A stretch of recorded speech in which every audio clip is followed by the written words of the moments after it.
The consequences of global warming became impossible to ignore this year. From major storms to raging wildfires, it was a reminder the climate is changing fast with little time left for us to do something about it.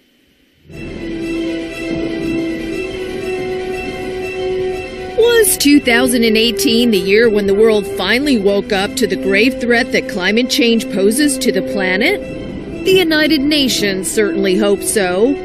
In October, the world's leading scientists warn there are only about 12 years or so for global warming to be kept to a maximum of 1.5 degrees centigrade from pre-industrial levels. The UN Intergovernmental Panel on Climate Change warned of dire consequences if warming went beyond the 1.5 degree threshold. It said it would significantly increase the risk of catastrophic droughts, floods, extreme heat, and poverty for hundreds of millions of people. Throughout 2018, the signs were everywhere of extreme weather that could be considered symptoms of a fast-warming planet. For one, the storms were ferocious.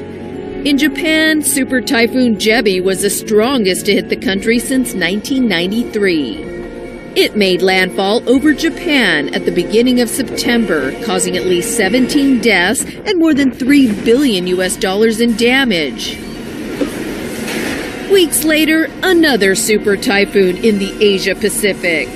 Mangkhut went on to cause havoc in the northern Philippines, where nearly 130 people were killed. Mangkhut narrowly missed Hong Kong, but was still the strongest storm to affect the city since Ellen in 1983. Across the world, the eastern seaboard of the United States had its share of devastating storms. At the end of August, Hurricane Florence caused severe damage in the U.S. Carolina states, which saw massive flooding and heavy rain. At least 30 were killed and some $16 billion in damage was caused. Then in early October, the strongest storm of the Atlantic season struck the Florida Panhandle. Hurricane Michael was one of the strongest storms on record and caused at least 60 deaths around the Panhandle region. Apart from megastorms, another sign of a climate in crisis: heat waves. Throughout much of July, a record-breaking heat wave affected large parts of Japan, Korea, and northern China. Many parts of Japan experienced temperatures in excess of 35 degrees. By the end of July, Japanese weather authorities declared a natural disaster, while some 138 people died from heat-related illnesses. Europe also felt the heat in the summer of 2018. In Greece, the intense heat triggered devastating wildfires.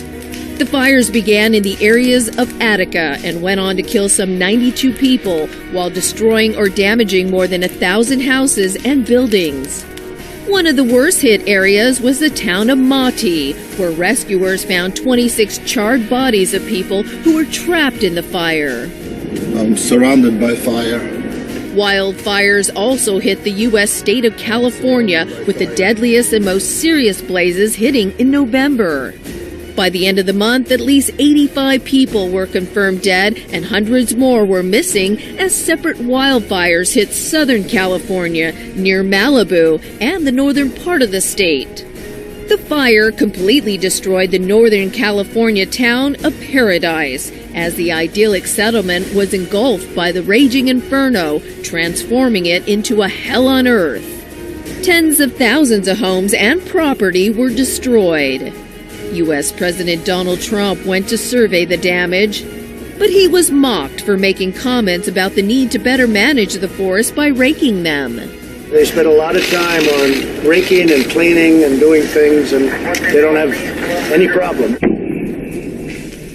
Indonesia suffered a series of devastating earthquakes. At the beginning of August, the island of Lombok near Bali was hit by a magnitude 6.9 earthquake. On some parts of the island, nearly 80% of buildings were either destroyed or damaged. The region was hit by hundreds of aftershocks, with another 6.9 magnitude quake hitting the region on August 19th. The series of quakes and aftershocks which hit Lombok left some 563 people dead. But Mother Nature wasn't finished with Indonesia. Nearly 2 months later, at the end of September, an even more devastating quake. This time on the island of Sulawesi. The magnitude 7.5 earthquake struck near the provincial capital of Palu. A tsunami alert was issued, but was lowered only half an hour after going up. Sure enough, a tidal wave hit the city, and the combined effects of the tsunami plus the earthquake saw more than 2,000 people killed. The quake and resulting tsunami devastated downtown Palu, which will require years of rebuilding. It was the deadliest earthquake to hit the country since 2006. Later in October, Indonesia suffered more tragedy when a Boeing 737 MAX 8 operated by Lion Air crashed into the Java Sea, killing all 189 people on board. Initial investigations pointed to a flaw in a new anti-stall system, which may have played a role in the crash. In Africa, Ebola reared its ugly head again, this time in the Democratic Republic of the Congo. Since the outbreak was declared in the beginning of August, more than 200 people have died. Elsewhere, the continent saw a changing of the political guard. In South Africa, Jacob Zuma finally resigned as president in February amid mounting corruption scandals and criminal charges. I have therefore come to the decision to resign as president of the Republic with immediate effect. As President of the Republic of South Africa, he was replaced by Cyril Ramaphosa, also from the ruling ANC, who promised clean government and a focus on economic growth. In nearby Zimbabwe, voters went to the polls to elect a new president and members of parliament as the country transitioned to a post-Robert Mugabe era. Emerson Mnangagwa, who replaced Mugabe after the coup which ousted the longtime leader of Zimbabwe, was the clear winner in the July polls. His ruling ZANU-PF party also won handsomely in the vote for parliament. It was the end of an era in another way, too, as the country mourned longtime opposition leader Morgan Tsvangirai, who died before the elections. There were other names we said goodbye to in 2018. These included U.S. Senator and former presidential candidate John McCain, former UN Secretary General Kofi Annan, comic book author Stan Lee, singer Aretha Franklin, celebrity chef Anthony Bourdain, and designer Kate Spade. Protect and defend the Constitution of the United States. Former U.S. President George H.W. Bush, who oversaw the end of the Cold War and the liberation of Kuwait, died in November and was honored with a state funeral in Washington. Yet if, as I hope, basic science becomes... The world also mourned the loss of theoretical physicist and one of the most brilliant scientists of his generation, Stephen Hawking.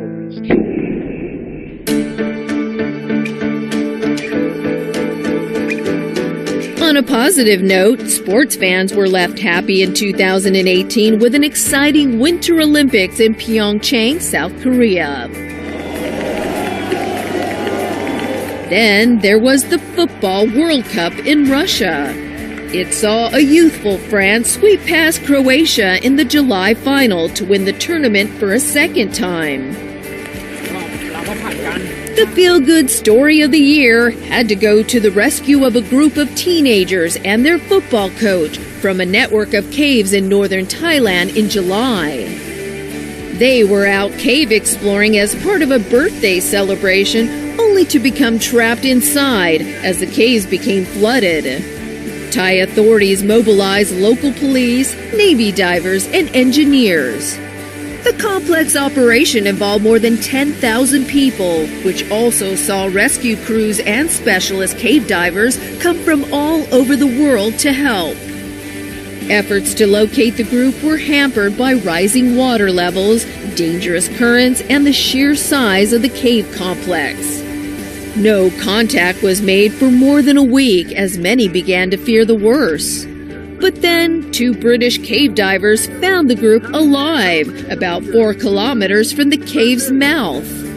After days of pumping water from the cave system, and with the rains dying down, rescuers decided to get them out. Between July 8th and 10th, groups of divers got the boys and their coach out bit by bit. One Thai diver lost his life during the operation. But the successful rescue was an enormous relief to the families of the boys as well as to an entire Thai nation. The fact that so many came from all over to help restored people's faith in humanity and demonstrated that folks can work together to achieve a goal for the greater good. And that was our look back at the year that was 2018. We hope you enjoyed the show. From all of us at TVB, we wish you a safe and happy new year ahead. Good night.